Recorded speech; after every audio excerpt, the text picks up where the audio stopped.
qui sont soit bénéficiaires des minima sociaux, soit habitants des QP. Donc, on fait au mieux pour que ce soit à impact positif, mais on n'y arrive pas toujours. L'idée, c'est surtout de favoriser un retour à l'emploi. Et en fait, je suis en train d'organiser mon retour à Strasbourg et je regardais un petit peu l'actualité dans le Grand Est. Et voilà, donc je suis un peu là par curiosité pour voir comment je peux trouver des leviers sur lesquels agir en Alsace de nouveau. Voilà. Merci Fanny et bienvenue en Grand Est. Merci. Marie-Christine. Oui, je mets mon micro. Bonjour, donc Marie-Christine, moi je suis mandataire à la Maïf. Donc être mandataire à la Maïf, c'est Et pas tu du es tout faire basée n'importe à... quoi. Et je suis basée à Reims, oui. Voilà, donc on fait la relation sociétaire essentiellement et on organise des partenariats avec des associations qui ont les mêmes valeurs que la Maïf porte, bien sûr. Très bien. Voilà. Merci. Laure, bienvenue. Ton micro est désactivé, Laure. Merci. Tu es en itinérance? Oui, oui, je suis un petit peu en itinérance. Bonjour à tous. Donc, Laure Luin, je suis assistante commerciale dans un ESAT, c'est-à-dire un établissement qui accompagne par le travail une centaine de personnes en situation de handicap. Donc, nous sommes situés à Reims et nous relevons de l'association APF France Handicap. Donc voilà, nos activités, on a des activités administratives, on fait du conditionnement, des activités de recyclage, on est en prestation extérieure et nous avons aussi des activités dans l'espace vert. Et donc voilà, je m'intéresse un petit peu au sujet à titre personnel et je suis toujours à la recherche de nouvelles activités à proposer aux travailleurs pour développer leurs compétences. Donc voilà. Merci, Laure. Et bien, Céline. Merci. Donc, moi, c'est Céline. Je suis coordinatrice nationale de l'association Emboîte le Plat France. Et donc, aujourd'hui, je vais vous présenter le projet Emboîte le Plat et justement ses modalités d'essaimage. Voilà. Merci Céline. Donc en effet, l'objectif d'aujourd'hui, c'est de vous présenter en fait un projet qui existe déjà dans cette ville de France et de vous proposer peut-être de saisir cette opportunité pour développer ce projet en Grand Est. Alors, ce qui est bien, c'est qu'on est peu nombreux, mais les 3 ex-territoires, Alsace, Champagne-Ardenne et Lorraine, sont bien représentés. Donc ça, c'est aussi une très bonne chose. Alors, je voulais commencer par présenter un petit peu la CRES, mais je crois que tout le monde connaît ici bien les missions de la CRES et la CRES. Donc, je ne sais pas s'il est très utile que je le fasse. Est-ce que vous souhaitez quand même que je le fasse, sachant qu'il y en a pour 5 minutes, hein. Moi, je veux bien juste quelques mots quand Oui. même, ouais, pour me remettre dans le bain du Grand Est. D'accord, très bien. Est-ce que vous connaissez déjà les CRES ou pas du tout Alors, ouais, vite fait de nom, mais en fait, je ne suis pas tout à fait sûre de vos missions. C'est surtout ça Ok. qui me questionne. Très bien. Alors, je ne vais pas rentrer dans les détails, mais si vous voulez plus d'informations, on pourra aussi s'entretenir par la suite. Est-ce que vous voyez mon PowerPoint? Oui. Bon, déjà. Donc, on ne me voit pas, mais on voit, c'est déjà bien. Donc, très rapidement, donc, la CRES, la Chambre régionale de l'économie sociale et solidaire, est une des CRES de France, hein, il y en a dans chaque région. Elle regroupe les entreprises et les réseaux de l'économie sociale et solidaire en Grand Est. Elle est la voix de l'ESS au niveau régional et elle est l'interlocutrice privilégiée des collectivités en matière d'économie sociale et solidaire, c'est-à-dire qu'elle propose des accompagnements aux collectivités, pour celles en tout cas qui souhaitent s'engager dans le développement de l'ESS sur leur territoire. Donc les missions des CRES sont définies, tout comme le périmètre de l'ESS, par la loi ESS du 31 juillet 2014. Elle a 5 grandes missions qu'elle tente de mettre en œuvre, hein. C'est une mission de représentation et d'animation. Donc, comme je vous le disais, elle porte la voix de l'économie sociale et solidaire. Elle a une mission de formation, alors formation des jeunes à l'ESS et aussi formation des bénévoles et des salariés de l'ESS pour faciliter leur montée en compétences et leur prise de responsabilité dans les structures. Elle a une mission d'observation, c'est-à-dire qu'on publie tous les ans les chiffres de l'ESS dans les territoires. Elle a également une mission de développement qui englobe beaucoup de choses, puisqu'en effet, elle travaille au rapprochement des entreprises de l'ESS avec les autres acteurs économiques pour faciliter, notamment le développement d'affaires, hein. C'est-à-dire que l'objectif, c'est bien de multiplier le chiffre d'affaires des entreprises de l'ESS. Et puis, elle a aussi une mission qu'on appelle AIO, c'est accueil, information, orientation des porteurs de projets. Donc, c'est un peu ce qu'on fait aujourd'hui, c'est-à-dire faciliter l'émergence des projets sur le territoire régional, mais aussi les orienter vers les modes d'accompagnement et vers les acteurs du financement.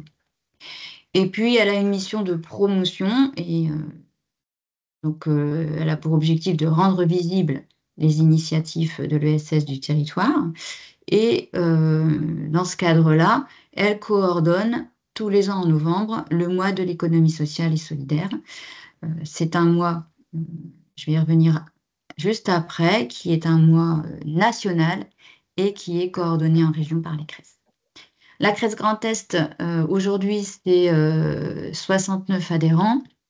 Alors, des adhérents qui sont aussi bien des petites associations que des grosses structures mutualistes ou coopératives. Donc, en fait, il faut bien prendre en compte que ces représentants, ces adhérents, sont eux-mêmes en contact avec d'autres structures, hein. Si on prend le mouvement associatif du Grand Est, c'est un très gros mouvement avec déjà beaucoup d'adhérents. Une mutuelle comme la Massif ou la Maïf, c'est des milliers de sociétaires. Donc, ça peut aller de la petite structure à la grande structure. Les adhérents de la CRES, qui reste une association, hein, ce n'est pas une chambre consulaire comme d'autres chambres, elle est assimilée consulaire. Donc nous avons 7 collèges d'adhérents, un collège associatif, un collège coopératif, mutualiste, un collège de fondation, un collège des entreprises sociales, des spécificités régionales et un collège de syndicats d'employeurs. Donc tout le monde peut adhérer à la CRES, aussi bien la petite structure employeuse que la grande mutuelle ou la grande coopérative. Par exemple, le groupe UP nous a rejoints là cette année. Donc voilà, toute structure, maintenant, grâce au statut de la CRES, peut adhérer à la CRES. Alors, le mois de l'économie sociale et solidaire, donc je vous le disais, c'est un événement qui est national. L'objectif, c'est vraiment de faire du chiffre, hein, c'est-à-dire de rendre visible et de porter la voix de l'ESS. C'est un événement qui est coordonné en région par les chambres régionales de l'économie sociale et solidaire. Cette année, c'est plus de 120 événements au niveau régional. Tous sont enregistrés sur une plateforme commune, qui est la plateforme moi-ess.org. Au niveau national, ça représente à peu près 800 événements. Et je vous annonce déjà, si vous ne le savez pas encore, que la clôture se tiendra donc le 28 novembre au village Baïséa, à Reims, donc en face de la gare Champagne-Ardenne TGV. Une clôture qui est quand même très importante, puisque vous savez que le contexte est un petit peu compliqué, avec une baisse des financements qui est annoncée pour l'économie sociale et solidaire. Donc, on espère une grande mobilisation des acteurs à l'occasion de cette conférence. C'est aussi à l'occasion de cette conférence qu'on clôture le mois et qu'on remet aux lauréats les prix de l'économie sociale et solidaire. Donc, ils se partagent une somme de 4 500 € et ils bénéficient également d'une vidéo. Donc voilà pour la petite présentation, vraiment c'était très très court. Nous avons une représentation qui est régionale. Nous avons 3 antennes, une antenne à Reims, à Nancy, à Strasbourg et un bureau à Metz. Donc nous sommes tout à fait à votre disposition, hein. Nous sommes une équipe de 15 salariés à la disposition des acteurs de l'ESS sur le territoire. Voilà pour la présentation. Vous voyez, j'ai fait le plus court possible parce qu'on pouvait faire très long. Merci. Ça m'a-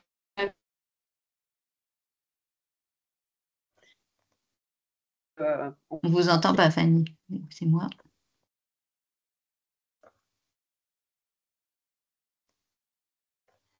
Il y a un petit problème.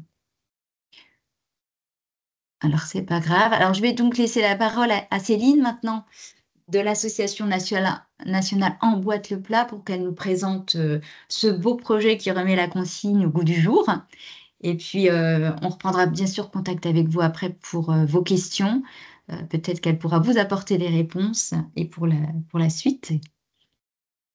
Je te laisse la main, Ouais. Céline. Oui, ça marche. Du coup, je vais partager mon écran. Si c'est possible, je pense que oui. Ah, j'ai peut-être pas les droits. Je sais pas si... Ah si, c'est bon. Vous voyez mon écran?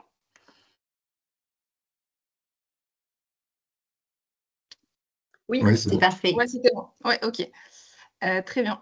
Donc, peut-être, oui, juste pour vous préciser pourquoi, en fait, on fait ce webinaire-là et sur la région Grand Est. Là, il y a quelques mois, en fait, on a été contacté par l'Office de tourisme de Reims, avec qui on a eu plusieurs échanges, puisqu'ils se demandaient comment, dans le cadre de Reims à table, il pourrait y avoir un projet comme le nôtre qui pourrait se déployer sur leur secteur pour que leur événement Reims à table soit au maximum sans déchets. Et puis, il y a eu des contacts aussi avec la collectivité de Reims, donc il y a eu plusieurs rendez-vous.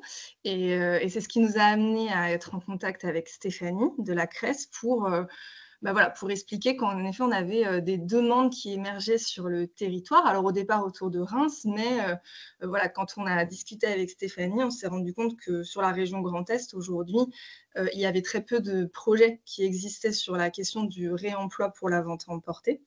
Et donc, c'est pour ça que aujourd'hui, je suis là pour vous présenter le projet et aussi pour vous expliquer qu'aujourd'hui, nous, notre fonctionnement, c'est justement de s'appuyer sur des structures locales qui aimeraient, qui ont repéré le besoin de développer un projet comme le nôtre et savoir qu'en fait, on peut, nous, les accompagner à développer ce projet si elles en ont envie, si elles constatent qu'il y a une réelle opportunité sur leur territoire.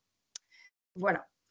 Donc, comme en plus on n'est pas beaucoup, si vous voulez, vous pouvez m'arrêter à tout moment pour des questions et puis comme ça, on n'attend pas la fin pour toutes les questions, si vous voulez.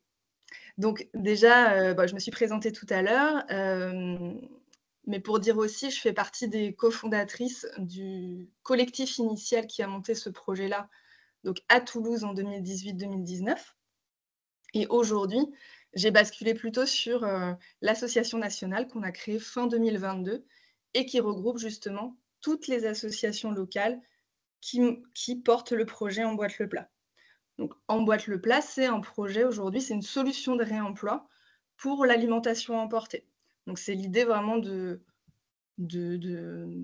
remplacer tout ce qui est barquettes jetables qu'on retrouve dans tout commerce alimentaire qui propose des choses à emporter.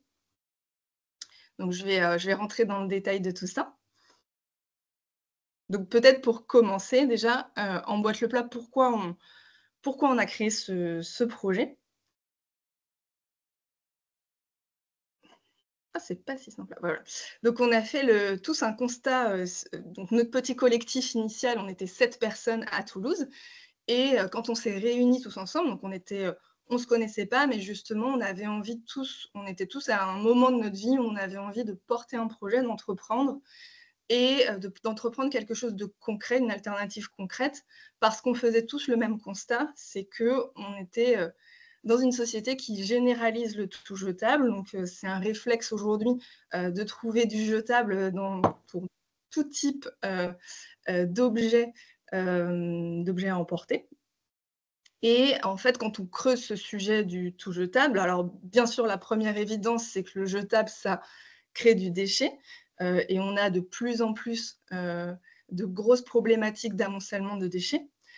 Mais si on va plus loin, déjà, créer des objets, forcément, ça crée de la pollution donc en amont, puisqu'il faut fabriquer ces objets, et de la pollution en aval, puisqu'il faut traiter ensuite ces objets qui sont devenus des déchets.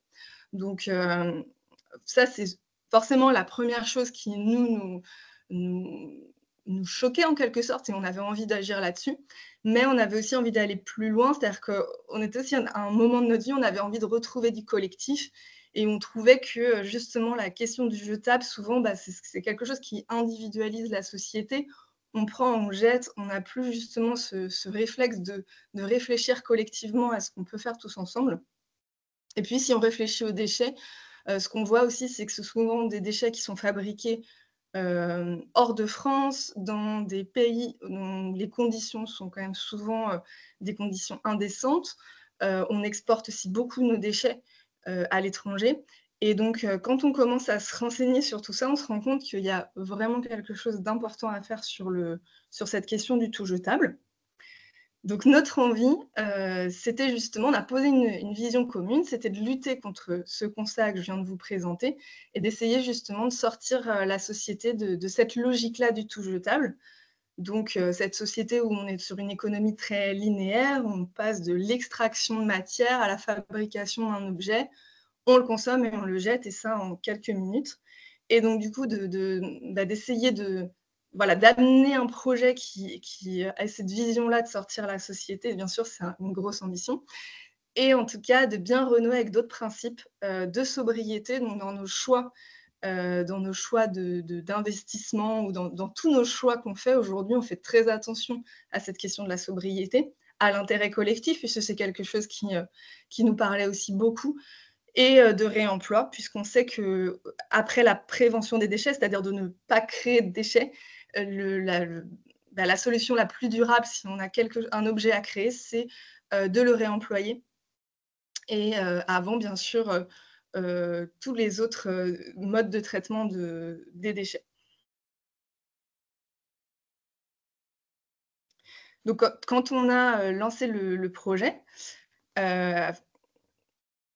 quand on a décidé, en tout cas, quel projet on allait lancer, on a décidé de se focaliser sur un secteur qui est la restauration emportée. En fait, bien sûr, le tout jetable en général nous concernait, mais on s'est dit il faut qu'on se concentre sur un sujet qui parle à tout le monde et qui est surtout, en termes de volume de déchets, de volume d'emballage et de fréquence d'utilisation, est très important. Et donc la restauration emportée, aujourd'hui, c'est plus de 5 milliards d'emballages jetés par an. On parle même de 14 milliards, ça dépend un peu des types d'emballage qu'on inclut dedans. Et ça, après quelques minutes d'utilisation, puisque c'est vraiment sur la pause du midi ou le soir, enfin, c'est vraiment quelque chose, on achète et on jette juste après avoir mangé. Et c'est un usage très fréquent, puisque voilà, c'est tous les jours qu'on a des personnes qui vont aller acheter dans une boulangerie, dans un supermarché, dans un restaurant qui fait de la vente à emporter. Voilà, il y a énormément en fait, de commerce alimentaire. Et ça concerne une grande diversité de publics, donc on n'est pas, c'était hyper important pour nous aussi d'être sur un sujet qui ne s'adresse pas qu'à un certain type de population, mais justement de l'ouvrir vraiment à tout le monde, quoi. Et donc, on s'est dit qu'en se focalisant sur la restauration emportée, ce serait un super canal pour sensibiliser collectivement sur cette question du tout jetable. Donc un peu un prétexte. Donc maintenant, je vais rentrer dans le détail de ce que c'est qu'Emboîte le plat. Donc je l'ai dit un petit peu, l'idée c'est que c'est une alternative qui est concrète. Pourquoi? Parce qu'on avait vraiment envie de monter un projet. Disons que notre constat, c'est qu'il existait déjà des associations, des ONG qui œuvrent sur le sujet de la protection de l'environnement, sur la pollution plastique. Enfin, on a beaucoup de grosses associations en France quand même qui font un super travail sur ce sujet. Mais ce qu'on a aussi l'impression, c'est que ça ne suffit pas pour basculer vers vraiment une mise en action. Et donc pour nous, c'était important qu'on propose une alternative qui vient justement compléter la sensibilisation qu'on propose aussi. Donc vous allez voir, je vais rentrer un peu dans le détail aussi là-dessus, mais du coup, on a eu envie vraiment de se dire, on a aujourd'hui des emballages jetables qui sont massivement utilisés par les commerces alimentaires, comment on peut proposer une alternative concrète. Et donc cette alternative concrète qui sont l'idée d'avoir une solution de réemploi avec des contenants en verre, à la place de ces barquettes en plastique ou en carton jetable, Cette alternative, bien sûr, son but, c'est de changer les habitudes. Donc, c'est de montrer qu'on peut faire autrement et que les gens prennent conscience que dans leur vie, en fait, de se rendre compte, en fait, de tous les objets jetables qu'ils ont autour d'eux et voilà, que ce soit un outil de sensibilisation. On n'est pas là pour vendre des boîtes, on est vraiment là pour une prise de conscience, en fait, écologique. Donc, sur un territoire, à chaque fois, on a un même modèle territorial. Donc, je vous montrerai après sur la carte de France, là où on est. Mais en tout cas, sur chaque territoire, il y a un réseau de commerce. Donc, ce réseau de commerce, c'est l'équipe sur place qui voilà, va à la rencontre de ces commerces, qui font rentrer les commerces dans notre réseau, le réseau Emboîte le Plat. Et l'idée, c'est justement de mutualiser cette solution de réemploi. Donc, les équipes, elles vont leur proposer à ces commerces les mêmes contenants en verre. Donc là, vous voyez une petite photo de la gamme de contenants qu'on a aujourd'hui. Et puis en ce moment, on est en train d'expérimenter un petit format Vérine aussi sur 2 territoires. Donc ça, la gamme de contenants, elle est toujours choisie, validée avec les commerces. On a une consigne de 3 €. Donc l'idée, c'est vraiment que les commerces bénéficient chez eux de ces contenants et les clients, quand ils vont venir prendre à manger, à emporter, eh bien, le client va repartir avec une boîte contre une consigne de 3 € et peu importe le format, ça sera la même consigne et puis ensuite, il pourra ramener sa boîte n'importe où dans le réseau, sur le territoire ou sur un autre territoire Emboîte le Plat. Donc c'est vraiment l'idée que ces boîtes sont mutualisées, les associations locales restent propriétaires de ces contenants. Et le lavage est internalisé, c'est-à-dire que quand les clients ramènent leur contenant, ce sont les commerces qui vont laver le contenant et ensuite le remettre dans le circuit. Donc on ne s'occupe plus, alors je dis plus parce qu'on l'a fait au tout démarrage, on ne s'occupe plus du lavage et ça, c'est quelque chose qui a été demandé par les commerces. Au départ, il y a eu cette peur de ne pas pouvoir assumer une charge logistique importante, de devoir relaver des contenants. Et puis finalement, c'est d'eux-mêmes qu'ils nous ont dit, après quelques mois de tests en 2019, que ce n'était pas nécessaire, qu'ils pouvaient tout à fait assumer ça puisque les boîtes, en fait, elles reviennent petit à petit et qu'ils l'intègrent à leur vaisselle ordinaire et que tout le monde a une plonge ou un lave-vaisselle 3 minutes. Donc au final, c'était beaucoup plus facile et pour eux, ça évitait que nous, on vienne chercher des stocks de boîtes sales, qu'on les amène dans un centre de lavage, qu'on les ramène un stock propre. Ça demandait beaucoup plus de temps, d'énergie, d'argent que finalement de mutualiser le lavage directement par les commerces.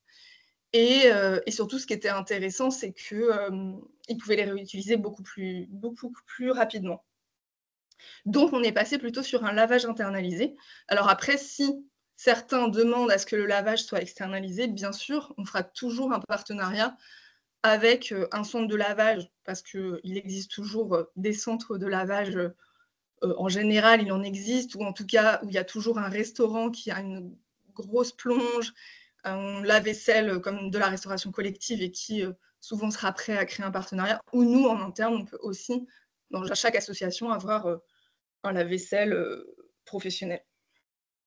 Pour ça, et puis pour aussi dépanner, parce que là, je vous parle sur un territoire en général, donc ce qu'on voit, c'est des commerces qui ont, on va dire, ont une vitrine, qu'on voit, mais il existe aussi des traiteurs, il existe aussi des food trucks, il y a de l'événementiel, il y a une offre, il y a une variété, on va dire, de typologies de commerce, et parfois certains, notamment au niveau de l'événementiel, pourraient avoir besoin d'une offre de lavage. Donc, ce n'est pas des choses qu'on exclut complètement, mais dans la majorité des cas, les commerces se débrouillent tout seuls.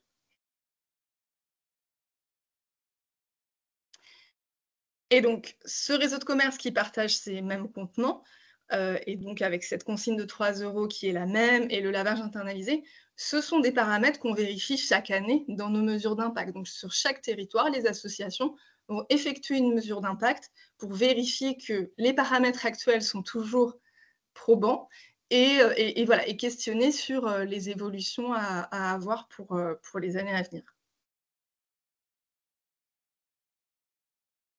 Donc, au-delà du contenant, qui est vraiment c'est la partie la plus visible du projet, les commerces partagent aussi une identité commune, c'est-à-dire qu'on leur met à disposition des kits de communication pour expliquer comment ça fonctionne le projet, pour expliquer que c'est un réseau, pour expliquer la consigne, donc pour expliquer tout ça. Mais aussi, les commerces bénéficient d'actions de sensibilisation, donc les équipes vont passer énormément de temps à sensibiliser donc à la fois les employés des commerces, donc il y a des formations, accompagnements auprès des employés, et puis il y a des actions de sensibilisation auprès de la clientèle, mais pas que, aussi auprès des habitants en général, lors d'événements, pour vraiment faire en sorte que le projet il soit bien implanté sur le territoire. Et sur le site internet, les commerces sont aussi recensés pour que n'importe qui puisse savoir où ramener sa boîte ou où prendre une boîte en verre dans sa ville.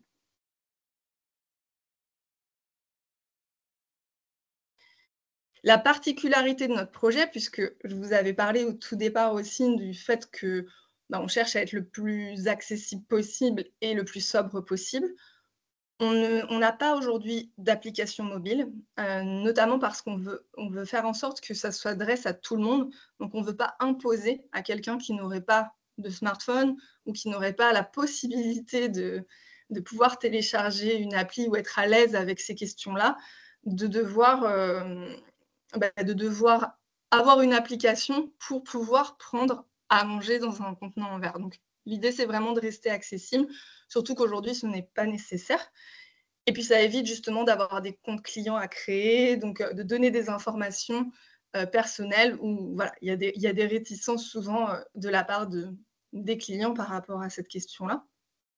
Mais aussi de la part des commerces qui, pour beaucoup, ne sont pas très à l'aise avec l'informatique et qui avaient envie d'une solution qui soit simple, accessible. Et puis, on parle que d'alimentation, donc il faut rester quand même dans quelque chose qui...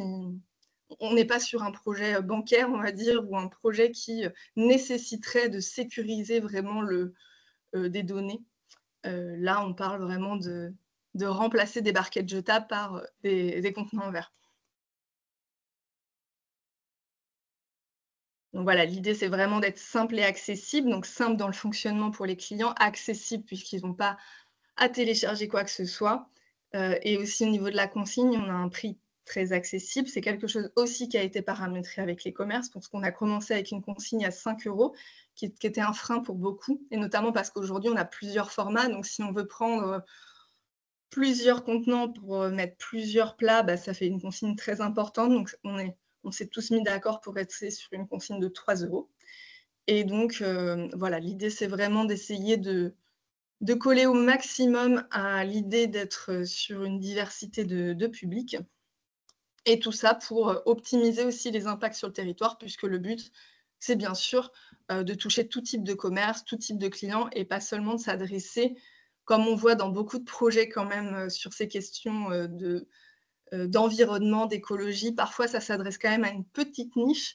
Et donc, on avait envie vraiment de mettre le maximum en place pour que ce soit simple et accessible, et justement pour que les impacts soient décuplés. Vous n'hésitez pas à m'arrêter si vous avez des questions.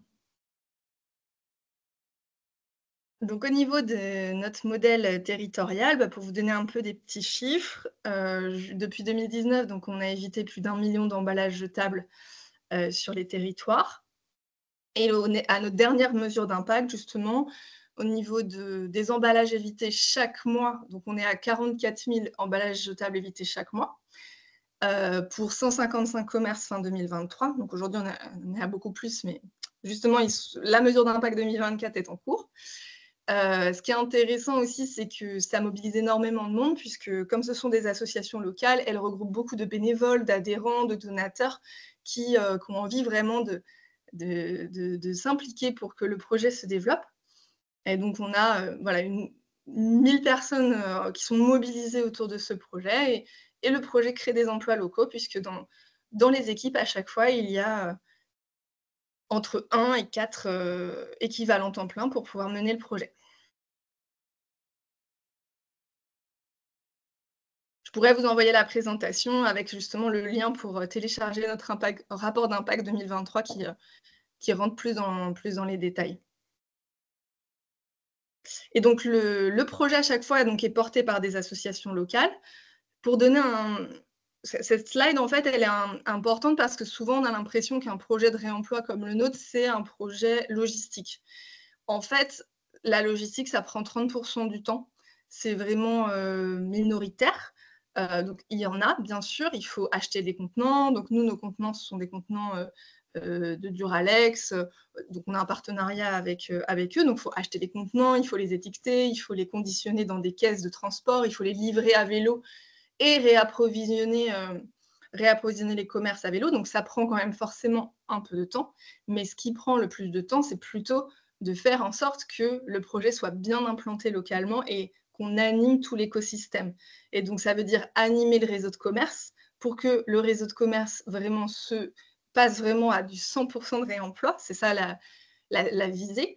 Mais aussi que tous les partenaires qui ont un intérêt à ce que le projet se développe, donc des collectivités locales, des associations locales qui travaillent sur ces questions, il y a tout un travail à faire avec tout l'écosystème de partenaires pour que tout soit mis en place pour que le projet se développe et que voilà, on ait un intérêt de part et d'autre.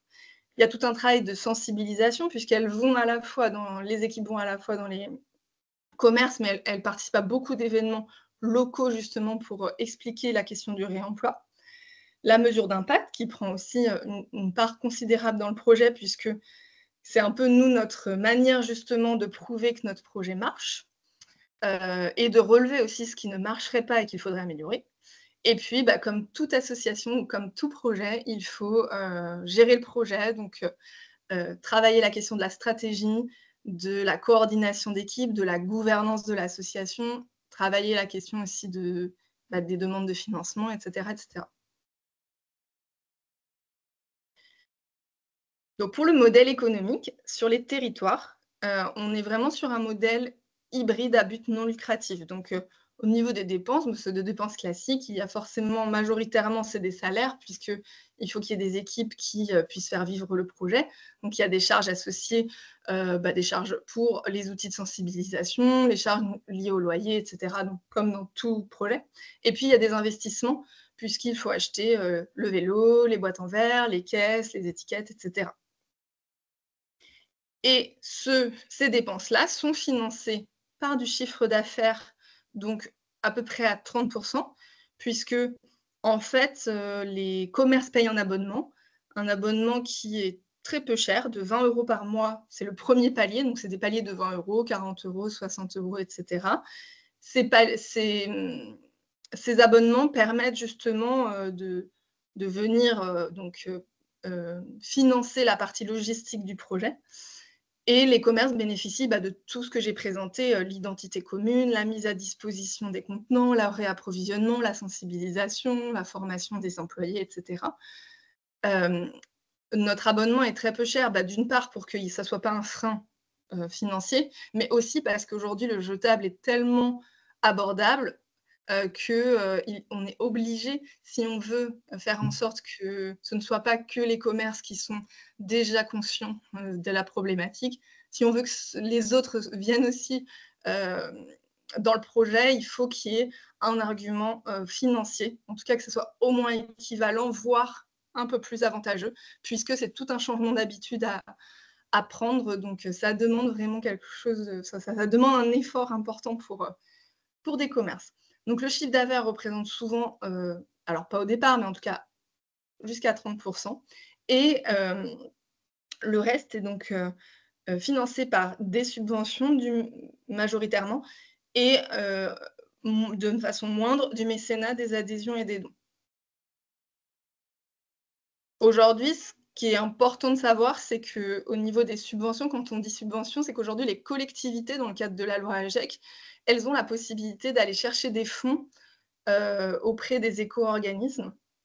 Et donc aujourd'hui, on travaille avec elles sur ces questions-là parce que dans la loi AGEC, maintenant, 5% des emballages doivent être réemployés et également 5% du chiffre d'affaires des éco-organismes doivent être consacrés à financer le réemploi.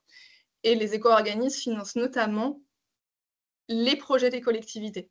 Donc l'année dernière, par exemple, 3 grosses collectivités, la métropole de Toulouse, Rennes et puis un syndicat des déchets sur la Côte d'Azur, sont allés chercher des fonds auprès de C'est chez moi.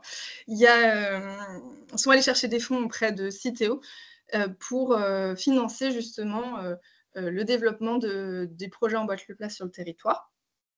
Donc c'est pour ça que ça représente une somme importante, mais c'est les collectivités qui vont chercher de l'argent ailleurs, on va dire. En tout cas, ce qui est important de savoir, c'est que justement, comme on est sur un modèle à but non lucratif, eh bien, on n'a pas besoin d'avoir des dividendes.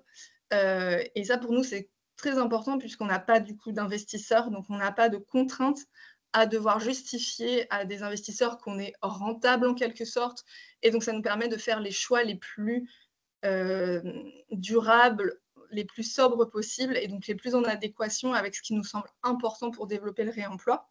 Donc c'est aussi pour ça qu'on reste sur un modèle associatif à but non lucratif et un modèle hybride pour ne pas être dépendant non plus d'une ressource plus qu'une autre. Et nous, justement, disons notre devoir en quelque sorte, c'est plutôt de justifier à nos financeurs qu'on réalise des impacts, que notre projet fonctionne, que ça marche, voilà, qu'on avance et pas qu'on réalise des profits pour attirer des investisseurs. Et ça c'est une charge mentale en moins. C'est aussi pour ça qu'on ne passe pas sous un modèle d'entreprise parce que on a vraiment envie de pouvoir être toujours aligné sur nos valeurs. Donc si je rentre après dans le détail justement de l'association Boîte le Plat France, qui est un peu la tête de réseau des associations locales qui portent le projet. Donc aujourd'hui, c'est un réseau qui regroupe toutes les associations porteuses du projet. Donc là, vous pouvez voir sur la carte les 7 territoires qui portent le projet. Je vous montrerai après les associations. Et l'enjeu, l'objectif de ce réseau national, déjà, c'est de pouvoir mutualiser nos ressources puisque on partage tous les mêmes outils. Donc, toutes les associations, elles n'ont pas besoin de recréer un projet, elles viennent puiser dans à la fois l'expérience des équipes qui ont déjà monté le projet, mais aussi dans tous les outils qui ont été créés, les outils logistiques, les outils de sensibilisation, les outils de communication. Il y a énormément d'outils qui ont été créés. Elle bénéficie aussi des prix pour les contenants, etc. Donc, ça permet d'accélérer réellement le développement du projet sur un territoire et ça permet de ne pas prendre un temps considérable comme nous, on l'a fait à Toulouse. Les 2 premières années, on a mis plus de 2 ans à tâtonner pour monter un projet qui, justement, soit le plus pertinent possible. Ce qui est chouette, c'est qu'il a continué justement avec les autres territoires qui sont rentrés dans le réseau à s'affiner, à évoluer, à s'améliorer. Et aujourd'hui, les associations qui souhaitent monter le projet, les collectifs, parce qu'au départ, on n'a pas forcément directement une association, ça peut être un collectif de personnes qui nous appellent, eh bien, elles vont pouvoir tout à fait s'appuyer sur tout ça pour se lancer.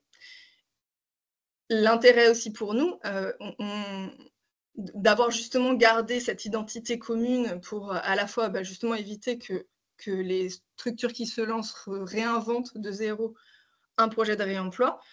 C'est aussi que notre but, c'est justement que le réemploi se généralise en France et donc c'était important d'augmenter notre visibilité et d'avoir des impacts qui sont à une échelle nationale pour qu'on puisse être crédible et avoir une voix au chapitre lorsqu'on a des rendez-vous à un niveau national, avec des ministères, avec des grandes structures nationales. Et donc voilà, c'est un peu ce que je voulais dire aussi, c'est que l'idée, c'est de pouvoir, ensemble, mieux défendre notre vision parce que pour nous, c'est très important que dans la manière dont on a monté le projet, c'est que pour s'attaquer aux jetables, on a besoin de modèles de consigne, donc de modèles de projets de réemploi à but non lucratif parce qu'on estime, et de notre expérience et de ce qu'on voit aussi dans ce qui se développe aujourd'hui, c'est que ce modèle-là, il permet d'être sûr qu'on ne se trompe pas dans la manière de développer le réemploi et justement de faire des choix d'investissement, notamment les plus sobres possibles, qui ont des impacts les plus intéressants. Donc, typiquement, si on était monté sur un projet à but lucratif, on utiliserait des boîtes en plastique, on ne ferait que de la logistique, on ferait du lavage parce que ça nous rapporterait plus d'argent mais on ne ferait aucune sensibilisation, puisque la sensibilisation, c'est quelque chose qui ne paye pas. Et du coup, on ne choisirait pas forcément pour nous, en tout cas de notre vision, on ne choisirait pas la bonne manière de faire pour que les projets se développent, le réemploi se développe en France. Donc voilà un aperçu des associations qui sont adhérentes. Donc ce que vous voyez, c'est que donc à Toulouse, la première association qu'on a créée à l'époque, Éthique Emballage, donc qui existe toujours. Maintenant, il y a une équipe qui nous a remplacés puisqu'on s'occupe de l'aspect national. Ce qu'on voit, c'est que on a à la fois des associations qui, à la base, c'était des collectifs citoyens, comme nous, on était un collectif de 7 personnes, on a monté notre association. Donc ça, c'est vrai pour Tacadur à Rennes, Éthique Emballage à Toulouse, Vaille-et-Veynes sur la Côte d'Azur, à Compiègne aussi, ou à Saint-Étienne. Mais par contre, on a aussi des associations qui sont venues nous voir, comme La Rochelle, Zéro Déchet La Rochelle ou Zéro Déchet Besançon, qui existaient déjà, qui avaient déjà un collectif qui menait déjà des actions et qui ont eu envie, ça faisait un petit moment que ça cogitait de pouvoir lancer un projet sur la consigne, sur le réemploi, et qui se sont rapprochés en disant on n'a pas envie de réinventer de zéro, on a envie de rentrer dans notre réseau. Donc les 2 cas de figure sont possibles. Donc dans l'équipe aujourd'hui du réseau Emboîte le Plat France, donc, avec Jonathan, on est tous les 2 en binôme sur la coordination nationale. Depuis septembre, on a un alternant, Sacha, et puis on a aussi Clara qui est bénévole avec nous. Donc, on a une petite équipe. Nos missions, c'est à la fois d'accompagner, de faire de l'essaimage. Donc, on accompagne et on forme tous les nouveaux territoires qui ont envie de rentrer dans le réseau. Donc, ça, c'est en général une formation d'1 an. Je vais rentrer un peu plus dans le détail. Mais on s'occupe aussi de l'animation du réseau, puisque l'idée, c'est justement que toutes les associations puissent continuer à partager leur retour d'expérience, créer des outils communs et fasse évoluer le projet. Et donc, on anime énormément de groupes de travail et de temps collectif pour que tout le monde travaille ensemble. Et on travaille aussi sur les actions nationales, c'est-à-dire à la fois de la communication nationale, mais aussi surtout du plaidoyer pour essayer de faire avancer les lois, de faire en sorte qu'elles soient un petit peu plus ambitieuses et donc de faire prendre conscience de la meilleure manière, selon nous, pour que le réemploi se développe en France. On a une gouvernance collégiale, c'est-à-dire que toutes les associations sont au conseil d'administration avec une association, une voix.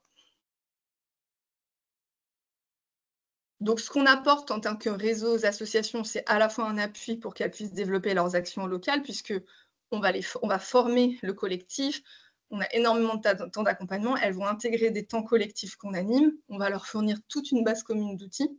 Et puis, de la même manière, les associations vont apporter au réseau, puisqu'elles vont prolonger leur action nationale, dans le sens où, avec cette dynamique nationale, cette dynamique d'essaimage, ça va nous permettre justement d'avoir des actions de plaidoyer, une représentation nationale qui est de plus en plus crédible, où nos impacts sont de plus en plus importants, et ça va nous permettre aussi que les accords nationaux qu'on peut avoir, par exemple avec nos fournisseurs ou d'autres partenaires, soient légitimés par le fait qu'on est beaucoup, qu'on n'est pas juste sur un territoire.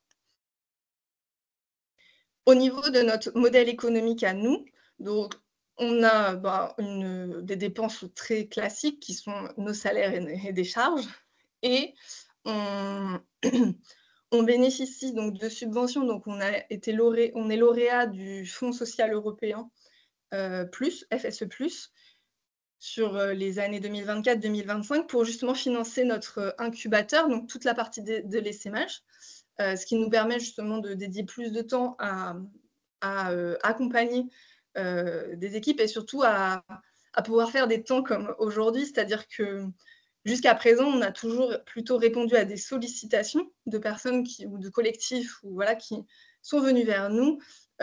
Aujourd'hui, on décide aussi de prendre un petit peu plus de temps pour expliquer qu'on peut les accompagner, on a du temps pour former les gens.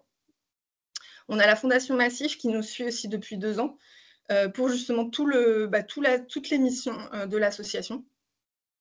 Toutes les assos membres cotisent annuellement au réseau. Et puis, on bénéficie de fonds de la formation en tant qu'organisme de formation, puisque comme on organise des formations, on va aussi chercher de l'argent auprès des OPCO. Et puis, dans une moindre mesure, On a parfois des interventions, on a des adhésions, des dons qui viennent compléter le fonctionnement, les ressources de l'association. Donc voilà une petite photo de notre dernier séminaire à Besançon. Donc 2 fois par an, nous organisons des séminaires de 2 jours où on se retrouve tous dans, alors soit sur un territoire où il y a déjà le réseau, ou soit ailleurs. Et l'idée, c'est que justement, on travaille toute la vision commune, tout l'aspect collectif, l'organisation collective, tous ensemble. Donc c'est 2 fois par an, donc on se retrouve quand même finalement assez souvent et pas que en visio, en fait. Voilà, donc j'espère que c'était clair déjà pour cette première partie. C'est très clair, merci beaucoup. Très clair, très bien. Ouais, super, merci. Ouais, parfait. Et donc l'essaimage, donc pour qui, c'est-à-dire à qui ça s'adresse?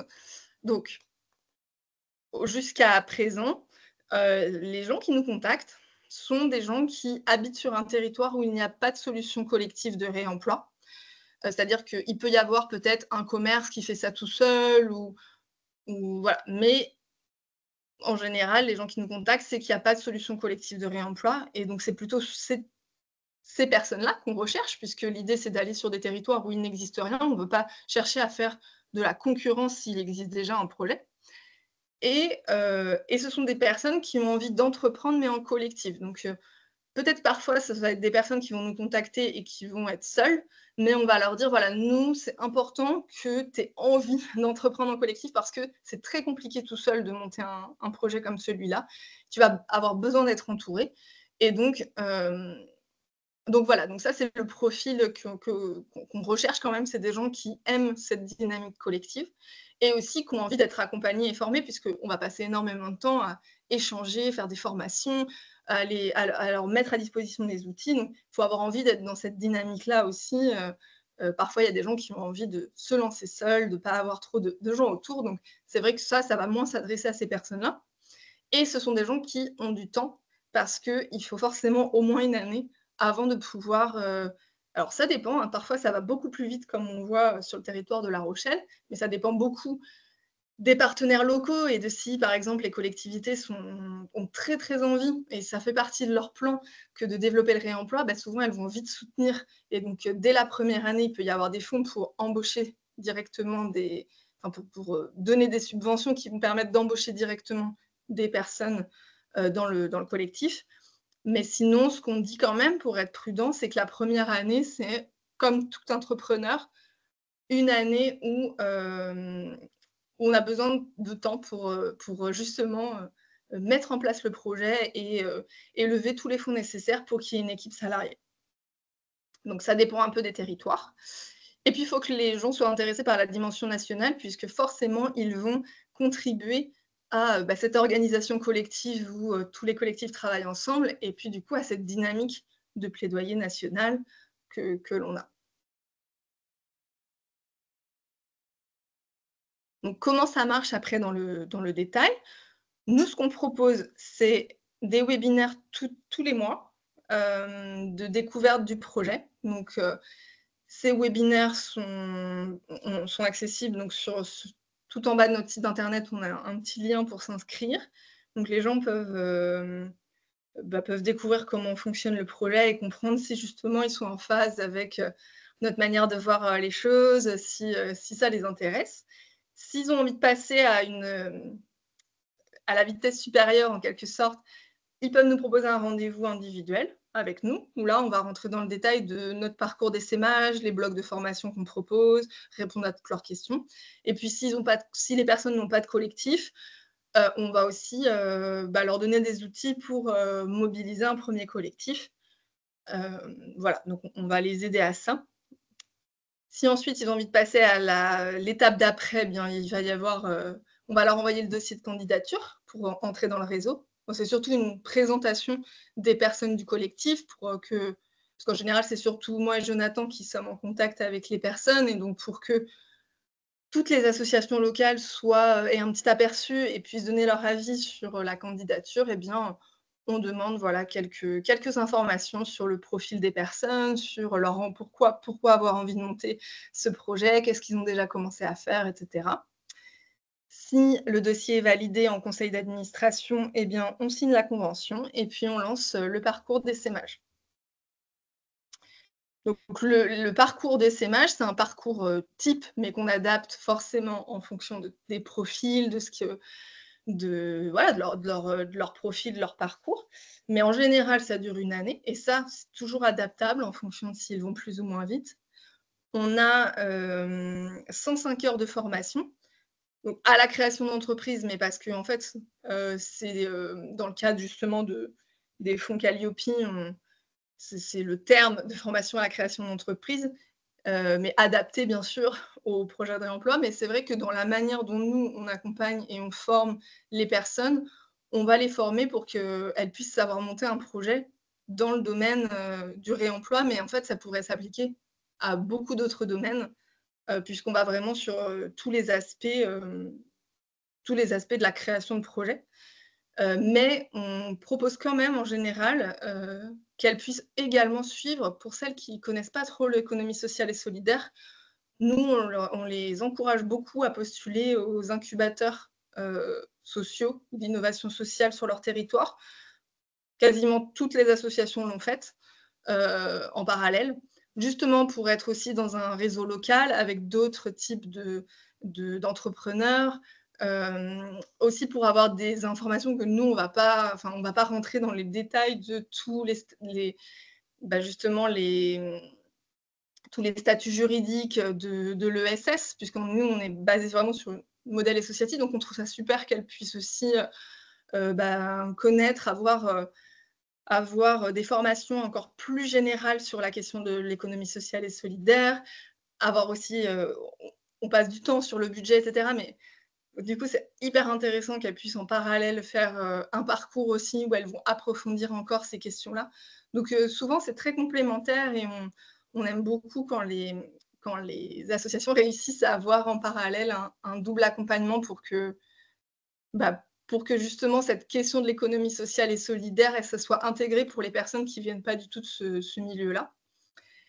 Et donc pendant l'année, l'idée, c'est d'arriver à réaliser un test de 3 mois, donc à la fin de l'année, de 9 mois à 12 mois, de faire 3 mois de test avec 10 commerces. Donc c'est pour ça que ça dure 1 année, c'est qu'il faut du temps pour, bien sûr, donc nous, les formations, on va faire en sorte de leur faire prendre en main le projet. On va les aider à monter une étude d'opportunité.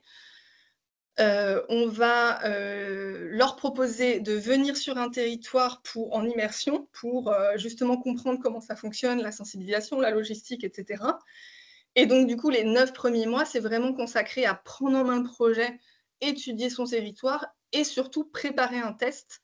Et donc, pour préparer le test, forcément, il faut rechercher aussi des financements. Donc, c'est pour ça que ça met un peu de temps. Et du coup, organiser le test entre les mois 9 et les mois 12. Et pendant la période de test, on continue de faire des formations, mais du coup plutôt sur l'aspect transition, c'est-à-dire envisager du coup les 3 années qui viennent. Donc préparer bien sûr des budgets à 3 ans qui comprennent bien la question du modèle économique. Voilà. Et donc le parcours se termine par un comité partenarial où ils réunissent tous les partenaires du territoire. Et l'idée, c'est de faire d'expliquer tout ce qui s'est passé pendant cette année, faire le bilan, la mesure d'impact des 3 mois et donc de le restituer à tout le monde, et puis de travailler avec les partenaires sur ce qu'ils envisagent pour la suite. Donc, c'est aussi une condition pour nous, c'est de réaliser ce comité partenarial parce que c'est très important pour nous que le projet ne soit pas un projet esselé, mais bien que pendant toute cette année, il y ait eu des contacts avec l'ensemble des partenaires pour que le projet vraiment ait un ancrage local. Donc, tout le parcours a été créé par nous deux, avec Jonathan, et c'est nous qui l'animons directement. Et j'en ai fini, puisque voici nos contacts. Et oui, ça, c'est la dernière photo. Voilà. Merci. Merci Céline. Bien, C'était merci. très intéressant. Oui, merci beaucoup. Juste pour un peu juste rebondir alors sur ce que tu as évoqué. Donc, tu as parlé de zéro déchet. Donc, à savoir que l'association Zéro Déchet existe aussi à Strasbourg. Donc, c'est peut-être aussi un contact pour Fanny, qui souhaite rejoindre notre région. Ça peut être intéressant de prendre attache avec eux pour Merci. déployer le projet. Et puis, je profite aussi pour vous présenter Anne-Laure qui nous a rejoint d'Éco-Manifestation Champagne-Ardenne. Si tu veux te présenter aussi, Anne-Laure, parce que c'est important qu'on fasse tous connaissance. Oui, bonjour à tous, merci Stéphanie. Vous m'entendez bien? Oui. Bien. Oui. Du coup, je suis Anne-Laure Prunier, donc Écomanif Champagne-Ardenne, c'est l'antenne champardonnaise, donc ouest de la région Grand Est, du réseau Émerge, Éco-Manifestation Grand Est, qui est un réseau qui fait du conseil, de l'accompagnement et de la labellisation des événements vers plus d'éco-responsabilité. Tout type d'événements culturels, sportifs, institutionnels, professionnels, populaires, patrimoniaux, etc., dans toutes leurs dimensions, quels que soient les porteurs de projets événementiels, que ce soit des associations, des collectivités locales, des structures privées. Donc, Émerge Écomanif Grand Est est un réseau informel d'antennes locales, dont l'antenne mère et Éco-Manifestation Alsace. Donc, Fanny, si peut-être tu les connais déjà, n'hésite pas sinon à prendre attache et à t'identifier auprès d'eux, parce que c'est vraiment eux qui sont basés sur ton territoire. Comment tu as dit exactement, alors? Comment tu as dit le nom exactement? Éco-Manifestation Grand Est, Oui, Émerge. Tu peux trouver le site internet emer-ge.fr. Ils sont basés à Célestat, ils œuvrent sur toute la partie alsacienne et c'est eux qui ont créé le modèle Écomanif, qui porte un label, donc le label Éco-Manifestation, qui permet aux événements de mettre en avant leur engagement éco-responsable. Sur le territoire que j'occupe, moi je suis donc là depuis une grosse année. Je porte le projet moi-même, mais en fait j'ai pu déployer le projet parce que j'ai rejoint une coopérative culturelle qui est la coopérative Jazzus, qui est une SCOP basée à Reims, qui fait du conseil en événementiel, en production événementielle, en administratif, etc. Depuis des années, et donc qui a rajouté une corde à son arc en proposant du conseil en événementiel éco-responsable avec mon arrivée. Je suis en lien avec l'Office du tourisme de Reims. Donc, Céline, voilà, j'avais entendu parler d'Emboîte-le-Plat par ce biais. Je travaille pas mal avec justement la ville de Reims et l'agglo de Reims. Donc, moi, c'est spécifique pour l'instant. Je déploie surtout le projet d'accompagnement vers des événements plus éco-responsables. Mais comme tu l'as glissé à un moment, la question des contenants réutilisables sur les événements, c'est aussi une grosse question. Donc, c'est sûr qu'observer ce genre d'initiative, c'est super intéressant pour nous. Moi, je suis en veille, de toute façon, sur tout ce qui peut se déployer sur mon territoire. Et puis au-delà, pour Émerge, qui est pas là, qui ne pouvait pas être là aujourd'hui, je ne sais pas s'ils seront à l'autre webinaire, je ne suis pas sûre. Mais en tout cas, moi, je ferai un retour au réseau sur l'existence sur le projet Emboîte-le-Plat dont on avait entendu parler, mais comme ça, je comprends mieux les tenants et les aboutissants. Nous, on n'a pas forcément vocation à porter, je pense, ce type de projet-là par nous-mêmes sur le territoire. Par contre, on est intéressé, si on le voit se déployer, pour potentiellement créer des synergies, en parler quand on sent que c'est intéressant par rapport aux structures avec lesquelles on peut avoir des échanges. Voilà, toutes les dynamiques de mutualisation, d'accompagnement vers moins de déchets, etc., c'est des thématiques sur lesquelles on est en veille. Et moi, j'avais du coup 2 questions par rapport à tout ce que tu as dit, Céline, j'en profite pour les glisser. D'une part, je crois que tu as dit à un moment que pour les contenants eux-mêmes, vous avez déjà identifié le fabricant. Enfin voilà, donc j'imagine que ça veut dire qu'un porteur de projet qui se saisirait de ça et qui obtiendrait les financements suffisants pour faire l'investissement de départ dans le stock de contenants saurait déjà à qui s'adresser en termes de fournisseurs. Enfin voilà, vous avez déjà fait toute la partie étude pour savoir si le fournisseur est bien, s'il travaille correctement, si les contenants sont solides, s'ils vont résister, si le couvercle est bien, etc., etc. Oui, et du coup, en fait, donc aujourd'hui, notre partenaire, c'est Duralex. Ouais, c'est ça. Donc là, vous savez, il y a eu des petits, vous avez peut-être entendu parler de Duralex Ouais. qui a été en redressement judiciaire. Là, ce qui est chouette, c'est qu'ils ont repris en SCOP. Ouais. Donc ce sont les salariés, ils ont maintenu tous les salariés. Donc on a fait le point avec eux et en effet, c'est chouette parce que nous, on a un partenariat vraiment depuis le démarrage avec eux. Et on a donc des prix qui sont négociés. Donc ça veut dire qu'une équipe qui rentrerait dans le réseau aurait ces prix-là. Et aussi, là, on est sûr, voilà, c'est made in France. On est vraiment sur une équipe à taille humaine, au niveau de Duralex, etc. Après, sur les verrines, on a travaillé là, justement, cette année avec Arcorock, qui est aussi situé en France, mais parce que justement, Duralex était en redressement judiciaire, donc il ne pouvait pas développer de nouveaux projets. Donc voilà, on a aussi développé un partenariat avec Arcorock. Mais aujourd'hui, de toute façon, les verriers en France, il y en a quelques-uns. Donc, on est bien doté. Et justement, c'est une industrie qui est pas mal implantée dans mon territoire. Sur Reims, la verrerie, c'est un gros truc. Avec le champagne, il y a énormément de production verrière dans le territoire. Donc, c'était aussi mon autre question connexe, c'était est-ce qu'il y a quand même, est-ce que c'est fermé ou voilà, comment vous fonctionnez? Est-ce qu'il y a possibilité d'essayer de déployer d'autres partenariats qui seraient pertinents en termes de proximité de production des contenants vis-à-vis du territoire investi? Complètement. En fait, c'est pour ça qu'on a une organisation collective très collégiale et très collective. C'est que nous, on a ce partenariat-là qui fonctionne bien et on sait parce qu'on a aussi l'expérience des commerces qui trouvent que ce sont des super contenants. Maintenant, en fait, toute personne du collectif, si elle a des opportunités sur son territoire et donc elle va amener au collectif ces opportunités et on va les travailler ensemble et du coup, ça, complètement. C'est juste que la première année, en général, ce qu'on propose quand même, c'est que la première année, ils puissent tester le projet avec les paramètres qu'on a, parce que ça demande déjà tellement de choses à faire que de mettre en place ça, que la première année, on leur demande de noter tout ce qu'ils aimeraient améliorer dans le projet, mais ils pourront le faire surtout à partir du moment où ils auront une équipe salariée, etc., qu'ils auront déjà bien réussi à s'implanter. Voilà, souvent, on propose ça. Super. Je me permets de continuer. J'ai d'autres questions qui me viennent. J'avais noté une autre question, c'était en termes de taille de territoire investi par le porteur de projet identifié. Est-ce que vous préconisez de peut-être pas voir trop grand tout de suite, j'imagine? Est-ce que la taille ville, agglo, enfin voilà, au niveau des territoires, sur l'expérience que vous avez pour l'instant, est-ce que vous avez déjà vu des projets un peu flancher parce qu'ils avaient peut-être vu trop grand ou trop petit? Enfin voilà, comment ça se...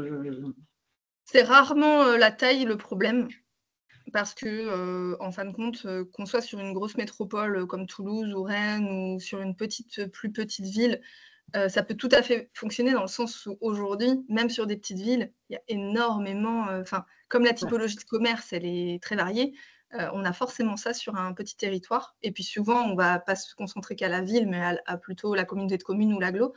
Mais en fait, c'est plutôt ce qui peut faire flancher le projet, c'est les partenaires locaux. C'est le fait de ne pas avoir de soutien, notamment des collectivités. C'est très important pour nous que les collectivités soient dans une dynamique de prévention des déchets, de réemploi, qu'elles comprennent l'intérêt de développer le réemploi plus que le recyclage, même si elles sont obligées de développer le recyclage, mais disons qu'elles comprennent ces questions-là, parce que c'est ça qui peut faire flancher un projet. Et en plus, après, au final, vu que les besoins sont là, c'est juste que les équipes vont être plus petites quand on est sur un plus petit territoire, alors que voilà, sur Toulouse ou Rennes, on va avoir des plus grosses équipes. Mais c'est tout ce qui change, en fait.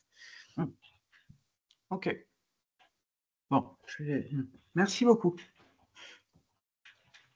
D'autres questions? Moi, j'en ai une, mais par curiosité, c'est un peu technique. Tout à l'heure, tu parlais de l'étiquetage des boîtes, c'est-à-dire qu'il y a un véritable traçage de par où elles passent, à quels clients elles vont, dans quel magasin elles reviennent. En gros, c'est ça. À quel moment elles ont été lavées. Enfin, je sais pas, il y a un logiciel derrière, c'est des QR codes. Donc, voilà, techniquement, concrètement, comment ça marche. Et la deuxième aussi, par curiosité, aujourd'hui, c'est combien de boîtes en circulation dans le réseau? Alors, en effet, les étiquettes, à la base, c'était à la fois des étiquettes pour expliquer que ce sont des étiquettes que ce sont des contenants qui sont réutilisables, consignés, avec l'information. Donc, c'est des étiquettes à la fois de communication. À la toute base, c'était aussi des étiquettes de suivi, puisqu'on avait des numéros de suivi, etc. En fait, on s'est rendu compte que suivre des boîtes à la boîte près, ça n'a pas de sens. L'important, c'est de suivre les volumes. Parce que de savoir qu'elle a circulé à tel endroit, puis à tel endroit, puis à tel endroit, puis à tel endroit, au final, on n'exploitait pas ces données, c'est-à-dire que ça ne nous apportait rien, si ce n'est que la boîte circule. Donc, en fait, aujourd'hui, on ne suit plus que les volumes. C'est-à-dire qu'on sait exactement ce qu'on a donné au commerce, on sait exactement ce qu'ils nous rendent, on sait le nombre de boîtes en circulation. Donc, en effet, sur des gros territoires comme Toulouse ou Rennes, il y a à peu près 20 000 boîtes qui circulent. Voilà. Et sur les plus petits territoires, quand on démarre, on est plutôt sur 1000 boîtes, 2000 boîtes. Donc, voilà. Et le prix de revient moyen d'une boîte à l'achat, du coup, pour avoir une idée de l'investissement de départ, ça fait quoi? Alors, du coup, les boîtes coûtent, sont un peu... En tout cas, les coûts, on va dire que si on intègre vraiment la boîte, le couvercle, l'étiquette, on est, pour la grande boîte, un petit peu moins de 3 €. Ok. Et pour les boîtes plus petites, plutôt autour de 2,50 €, quoi. Et Donc, l'idée, c'est de rester, bien sûr, en dessous du prix de la consigne. c'est ça. Ouais. Et la consigne, du coup, comment ça se passe? Parce qu'elle est réglée aux commerçants. Mm. Si jamais la boîte ne revient pas, que Mm. la personne garde la boîte, Mhm. ou la casse, ou voilà. Du coup, il y a à intervalles réguliers un échange entre le commerçant et le porteur de projet local pour voir s'il y a un nombre de boîtes manquant. Et du coup, la consigne revient au porteur de projet qui a investi dans l'achat de la boîte. En fait, on a une convention avec chaque commerce. Donc, l'association locale signe une convention avec chaque commerce. Et dès qu'il y a une livraison de boîte, l'équivalent en consigne est versé du commerce à l'association. Donc, on avance. En tout cas, le premier mois, en général, la première livraison, on leur laisse 1 mois, le temps qu'ils accumulent des consignes, pour qu'ils comprennent qu'en fait, ce n'est pas leur argent, c'est juste les consignes qu'ils nous donnent. Ouais. Et voilà. Et on fait ça. Au départ, on ne le faisait pas, on faisait sur la confiance, c'est-à-dire qu'on prélevait les consignes plus tard, mais on s'est rendu compte que c'était beaucoup plus le bazar parce que beaucoup plus d'incompréhension, déjà de leur part, de leur comptable, etc. Donc là, c'est beaucoup mieux comme ça, c'est-à-dire que nous, on récupère les consignes, ce qui nous permet aussi d'avoir de la trésorerie, ce qui est très intéressant pour les associations locales puisqu'elles font beaucoup d'investissements. Donc, elles ont de la trésorerie. Et les commerces, de toute façon, à part à quelques jours près, ils accumulent les consignes des clients. Et si finalement, en fait, le moment où vraiment on va faire le point total, c'est si le commerce arrête, eh bien là, il va nous rendre les boîtes. Et donc, on va regarder le solde de consignes. Et voilà. Donc, soit c'est nous, en général, ça va être plutôt nous qui allons lui rendre de l'argent s'ils nous rendent des boîtes. Mais voilà comment ça se passe. Compris.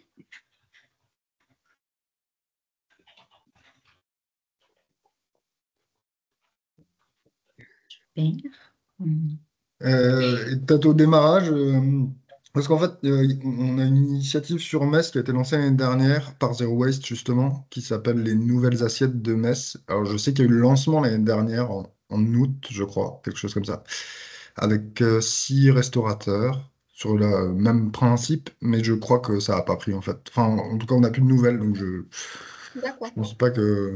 Donc, peut-être les principaux freins ou les principaux arguments qui convainquent les commerçants de rejoindre le réseau au début pour avoir cette masse critique un peu de 10 au début pour commencer, c'est quoi en fait leur principale réticence et les principaux arguments de conviction? Les réticences, c'est des réticences de changement d'habitude, c'est-à-dire juste changer son habitude déjà, ça peut être un frein. Et donc, c'est pour ça qu'on va beaucoup aller pour les gens qui ont ce problème de changement d'habitude, on va dire, on va aller sur l'argument financier.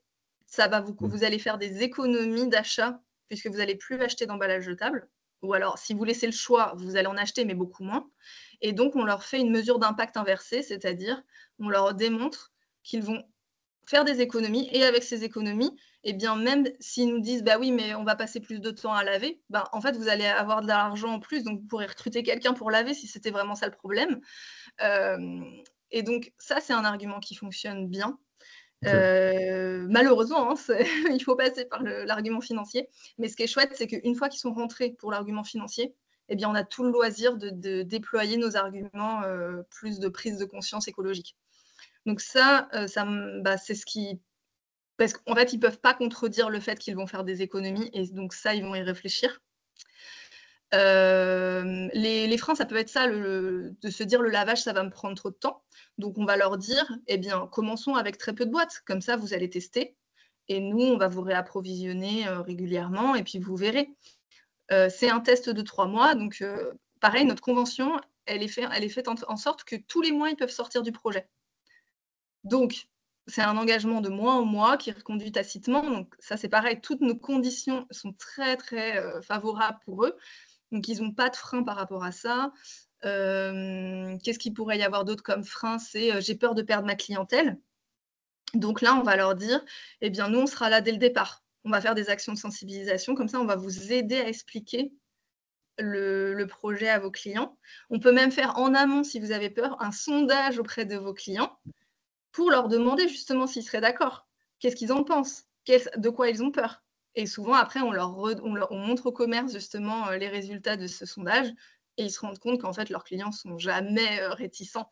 Donc, il y a plein de choses c'est pour ça qu'il y a besoin vraiment d'une équipe, et que l'équipe, elle passe énormément de temps à accompagner les commerces, c'est qu'elle va toujours trouver des techniques pour lever les réticences. Voilà, donc à chaque réticence, on a en quelque sorte une petite...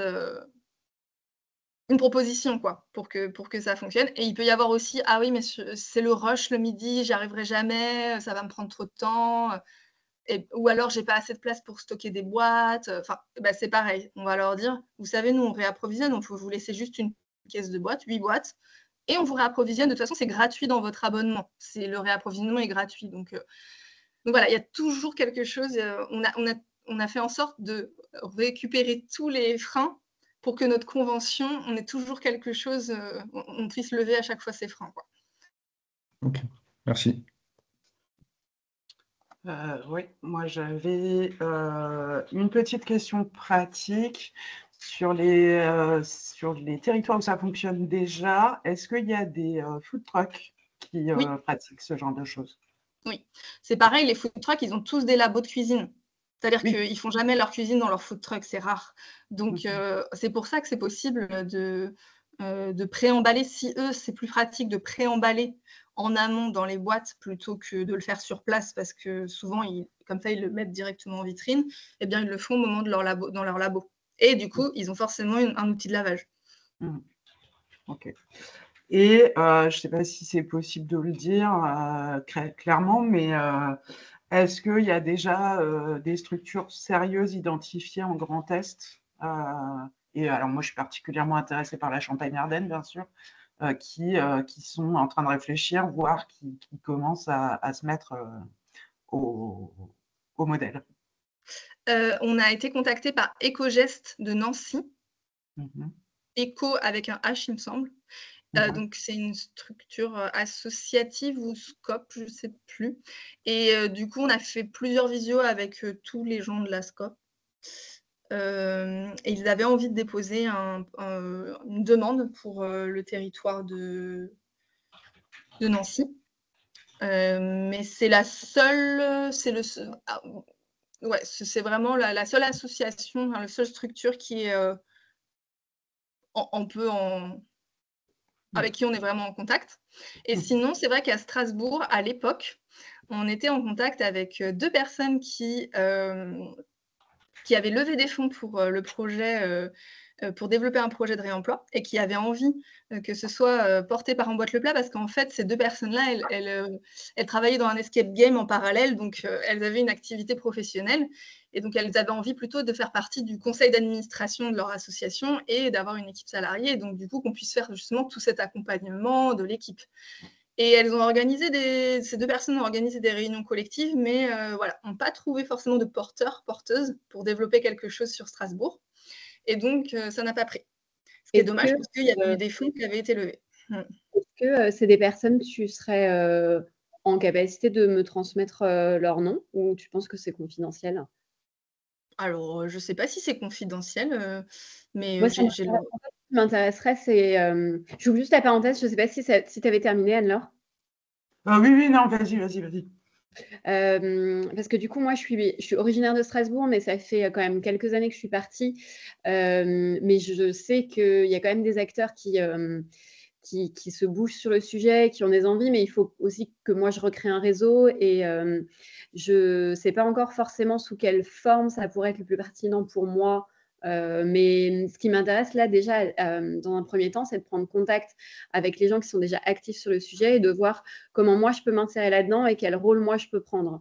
Parce que il y a plusieurs options pour moi, donc ça peut m'intéresser quand même de au moins réactiver le réseau et de voir un peu ce qui Ouais. existe. Ouais, bah, si tu peux m'envoyer un mail, comme ça j'ai tes coordonnées, et puis ouais, enfin, je pense pas que c'est confidentiel, ou alors je les appellerai pour savoir s'ils sont OK Ouais, pour pour, transmettre leur contact. ça marche. Pareil après, là-dessus, Fanny, je t'engage vraiment du coup à utiliser le formulaire de contact du site Emerge pour au ouais. moins te signaler auprès du réseau. Mm. Et puis éventuellement proposer au directeur d'Ecomanif Alsace de prendre un petit rendez-vous ensemble pour se connaître et qu'ils puissent te dire, parce qu'eux, ils agissent quand même depuis plus de 10 ans sur le territoire Ouais, alsacien. c'est ce que je Ils me ont dis. identifié, je Oui. pense, beaucoup d'acteurs. Mm. Il y a un annuaire sur le site Emerge, un annuaire des prestataires éco-responsables et tout ça, qui peut être une bonne base aussi, mais bon, comme tout annuaire, c'est toujours difficile de le maintenir à jour. Donc voilà, je pense que la rencontre avec les personnes, ou au moins te signaler, leur faire coucou et voir dans quelle mesure ça peut être, il y a une petite synergie qui peut se créer, ça peut être intéressant pour toi. Ouais, trop bien, merci. À toutes les deux. Après, moi, j'avais quelques questions un peu plus techniques sur le développement du projet. Concrètement, les freins, les conseils, les choses comme ça, mais j'imagine que ça se voit plutôt dans un second temps. Céline, je suppose. Alors, je sais pas de quoi tu parles exactement. Par exemple, moi, en l'occurrence, actuellement, donc je quitte la région Rhône-Alpes. J'avais une activité à mon compte, mais que je suis en train de clôturer. Et je suis à la recherche d'un nouveau projet actuellement. Donc, soit je rejoins une structure plutôt un type incubateur pour accompagner des gens à la création d'entreprise, que je faisais actuellement. Soit moi, je relance un projet à titre personnel. Mais du coup, si jamais c'est ça, je vais me demander, par exemple, quelles sont les prochaines étapes, comment je dois. Voilà, ce serait un peu ça mes questions suivantes. Oui, c'est là où, en effet, nous, ce qu'on propose. Bon, là, tu viens d'assister comme à un webinaire qu'on fait en général tous les mois. Et du coup, je te proposerais plutôt de faire un rendez-vous juste avec nous, donc avec moi et Jonathan, où là, tu nous poses toutes tes questions et justement toutes les prochaines étapes. Si par exemple, justement, toi, ton étape, ce serait, si par exemple, tu te projetais, imaginons, comme porteuse de projet, où tu t'envisagerais derrière salarié, il va te manquer un collectif. Donc là, on va te conseiller, un peu comme Anne-Laure vient de commencer à le faire, c'est comment en fait on rentre en contact avec les partenaires locaux. Et ça, on va te donner, nous, juste notre expérience sur tous les territoires, ce qu'on a toujours conseillé, auprès de qui il faut s'adresser, pour que tu saches en effet, est-ce qu'il existe déjà des choses sur ton territoire? Est-ce que tu dois recréer une asso, ou est-ce que tu t'intègres à une asso qui a déjà commencé à réfléchir à un projet comme ça, mais qui n'a pas de porteuse de projet? Typiquement, Zero Waste La Rochelle ou Besançon, eh bien, eux, ils avaient ce projet, mais en fait, ils ont trouvé au sein de leurs bénévoles, alors là, je parle de Besançon, puisqu'ils sont rentrés en 2022, à un moment, on leur a dit, le problème, c'est qu'il faut trouver quand même un porteur. Et ils ont fait tout un travail de recrutement d'un porteur au sein de leurs bénévoles. Et en fait, en effet, il y avait une personne, il venait juste d'être au chômage, il cherchait à monter un projet, et il était bénévole à Zero Waste, et il a dit, ah oui, banco, c'est super. Et donc, il y a ce petit travail-là qui peut être fait aussi, c'est de regarder s'il y a des assos qu'on a intégrés, qui cherchent finalement, qui chercheraient un porteur pour se lancer, quoi. Mais tout ça, on peut justement répondre à toutes tes questions, imaginer avec toi la meilleure façon pour s'implanter sur un territoire et essayer de créer un collectif. On a plein d'outils aussi. Par exemple, là, il y a Lorient qui va rentrer dans notre réseau en boîte le plat. Donc, il y a tout un collectif qui a été mobilisé. Et en fait, on a plein d'outils juste pour animer des apéros formations des apéros, des apéros collectifs pour créer un collectif. Comme nous, on avait fait au tout départ, on organisait des petits apéros et on discutait du sujet et on voyait qui avait envie d'intégrer un collectif. Il y a plein de façons de faire, en fait. Et après, ça dépend beaucoup de la personne en face, de comment elle se le sent. Bien sûr. Ouais. Ok, trop bien. Ça répond, ça range mes questions sur la prochaine étape, donc c'est parfait. Voilà, donc n'hésite pas, si tu nous écris là, notamment pour avoir les contacts, on peut prendre un temps. On prendra un temps d'abord, comme ça au moins je ferai les choses dans l'ordre et puis je organiserai les prises de contact après. Ok. Super, trop bien. Et merci Anne-Laure pour... Puis après, justement, parfois, c'est vrai qu'on a été contacté par des fabriques à initiative qui ont parfois travaillé sur ces questions de réemploi. Donc, c'est assez intéressant aussi d'être en lien pour savoir s'il y a des choses qui ont émergé par les fabriques.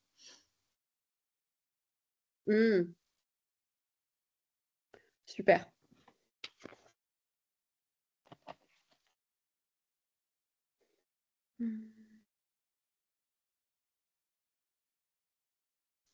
Je ne sais pas s'il y a d'autres questions. Je crois que Stéphanie, elle s'est absentée. Ouais.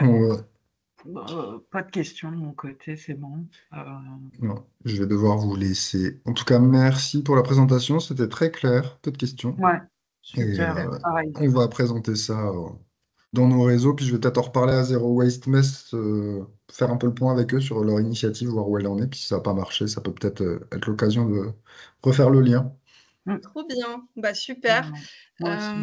N'hésitez pas, vous avez mes contacts si jamais vous voulez. Les gens qui sont dans le mail, hein, c'est ça? Le mail, c'est contact@emboîteleplat.fr. Et sinon, vous pouvez le trouver aussi sur le site internet. Et n'hésitez pas si vous avez envie d'approfondir les échanges, ce sera avec plaisir. Mais en tout cas, Tu nous partageras la présentation? Ouais, je vais l'envoyer à Stéphanie. Parfait. Merci beaucoup. Bonne journée à tous. Bonne journée. Au revoir. Merci à tout le monde. Bonne journée. Bonne journée. Bonne journée. Oui, j'ai l'impression que ça met fin à la globalité. Mais si tu veux, Fanny, plutôt que de faire un mail, sinon, on peut aussi trouver une date maintenant. Hein. Eh bien, faisons ça. Très bien. Comme ça, je regarde l'agenda en même temps. Moi, je vous abandonne. Au revoir tout le monde. Au revoir Marie-Christine. À bientôt. Bonne journée. À bientôt. Au revoir. Au revoir tout le monde. Merci beaucoup. Bonne journée. Au revoir. Alors, ce serait quoi à partir de quand tu souhaiterais qu'on se recontacte? Eh bien, écoute, à partir de la semaine prochaine, j'ai de nouveau de la dispo en visio comme ça, assez facilement. Soit comme ça, début de journée.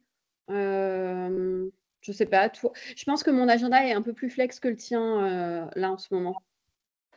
Alors, la semaine prochaine, mercredi matin et jeudi matin, en fait, on a déjà des points à 9h ou 9h30, donc ce serait plutôt fin de matinée. Donc, je ne sais pas si ça t'arrange trop. Si, ça peut fonctionner aussi. Mercredi ou jeudi, tu disais, c'est ça? Oui, plutôt mercredi. Mercredi? Ah mince, j'ai l'impression que ça a bugué un petit peu. Mercredi, ça devrait. Ouais. Ah mince. Attends, je vais couper la vidéo. Couper la vidéo, est-ce que le son marche mieux? Oui, là, ça marche. Ah, super, très bien. Du coup, je disais mercredi 13. Je sais pas, dis-moi vers quelle heure ce serait OK pour toi? 10h30 ou 11h, parce qu'on a un point de 9 à 10 avant. Écoute, 11h, comme ça, on se laisse, ça te laisse aussi le temps de... Donc là, c'est le fameux point individuel dont on parlait tout à l'heure. C'est ça. Super. Et du coup, je vais prendre peut-être ton mail ou ton numéro de téléphone. Alors, mon mail, mon mail, c'est donc Fanny, F-A-2-N-Y, point S comme Sophie, point T-S-A, T comme Thierry, S comme Sophie, A comme Arnaud, @gmail.com. TSA. Ouais. Fanny.s.tsa@gmail.com. C'est celui que j'ai utilisé là pour l'enregistrement de la visio. Donc, non. D'accord. Et je peux prendre un numéro au cas où? Oui, alors comme en plus vous intervenez en début de conférence, c'est accueil café à partir de 9h et introduction à 9h30 et votre intervention elle est de 10h à 10h30. Je pense que ça ne me concerne pas. Stéphanie. Voilà. Ah, voilà. Donc 06 88 Oui, 50 81 46. ok. Bon, comme ça, si jamais je me suis trompée dans le mail, j'ai au moins le téléphone. Ouais. Trop bien. Et ben, on se dit le 13 novembre à 11h. De 13 à 11h. Eh ben, écoute, c'est parfait. Merci, merci beaucoup à toutes et tous pour les précisions. Tout ça, c'était hyper intéressant et très inspirant. Voilà, ça donne des perspectives. Chouette. Merci, vous m'excusez pour le micro. Pas de souci. Décidément, ce matin, c'est compliqué. Merci beaucoup. Alors, on a une autre réunion d'information le 19, je crois, Céline, de mémoire. Ouais, c'est ça. C'est ça, en soirée. Donc, si vous connaissez aussi d'autres personnes qui sont intéressées, n'hésitez pas à partager. Ouais, je le note quand même, le 19. Mais de toute façon, je crois que c'était sur le premier mail, donc je vais regarder. Super. Eh ben, de toute façon, on se revoit le 13. C'est avec toi, Céline, directement? Le 13, ouais, mais je serai aussi avec Jonathan. Comme ça, il te rencontrera. Okay. Et puis le 19, Stéphanie, ça sera peut-être Jonathan. Je ne sais pas encore, on va voir en fonction. Mais voilà, en général, on aime bien... Égalité femmes-hommes, très bien. Ouais. Et puis du coup, même si on présente la même chose, on a toujours une façon forcément différente de présenter les choses. Donc, je sais que parfois, il y a des gens, ils aiment bien aussi avoir... venir à 2 présentations, une par moi, une par Jonathan, ça complète. Donc, voilà. Super. Bon, merci beaucoup. Toutes et tous. Et puis, bonne journée à tout le monde. Et puis on se tient au courant. On se revoit très vite pour la suite. Merci Céline. Au revoir, à bientôt. Merci Stéphanie pour l'organisation. Merci Eugénie aussi. En tout cas, merci la Cresse pour l'organisation parce que c'était bien rodé. Très bien. De toute façon, on reste en contact et puis on essaye de faire avancer cet essaimage de projet. On est au moins une ville en Grand Est puisqu'on a l'impression qu'il y a un petit trou dans la raquette. Ouais, c'est ça. C'est vrai qu'il y a des choses à faire en Grand Est. Merci. À bientôt. Bonne journée. Bonne journée. À bientôt. À bientôt. Au revoir.